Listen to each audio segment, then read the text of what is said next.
हैं।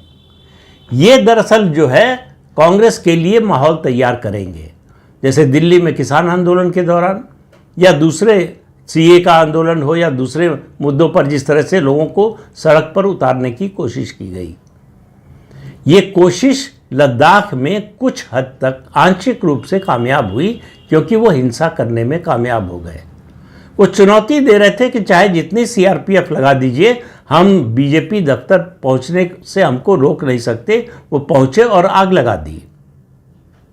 अब आप अंदाजा लगा सकते हैं, जो यूनियन टेरिटरी है, जहां लॉ एंड ऑर्डर केंद्र सरकार के हाथ में है, वहां एक संस्था का व्यक्ति और एक राजनीतिक दल का कार्यकर्ता, कॉर्पोरेटर है, वो चुनौती दे रहा है और उस चुनौती को पूरा करता है।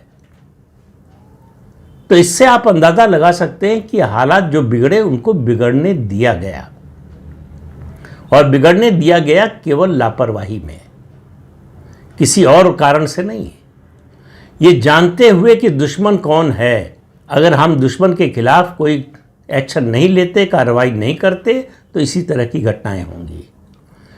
सोनम वांगचुक कह रहा है कि ये जो 24 सितंबर की हिंसा की घटना हुई, ये जेन जी की क्रांति है, उसको नेपाल से जोड़ने की कोशिश की जा रही है। दरअसल पूरे विपक्ष की और खासतौर से कांग्रेस की यही इच्छा है कि भारत में ऐसा ही हो। तो भारत में अराजकता पैदा करने की ये कोशिश केवल देश के कुछ विपक्षी दलों, खासतौर से कांग्रेस ही नहीं, ऐसे तमाम एनजीओज की लंबी सूची है जो इस काम में लगे हुए हैं, ज़मीन पर काम कर रहे हैं कि असंतोष पैदा करो, हिंसा के लिए लोगों को तैयार करो, भड़काओ, उनको उत्तेजित करो। यही काम सोनम वांगचुक ने भी किया, इसके साथियों ने किया। तो ये एक एक्सपेरिमेंट था कि देखें लद्दाख में करके हम सफल होते हैं क्या। तो ये प्रयोग अब पूरे देश पर इसको लागू करने की कोशिश होगी आने वाले समय में।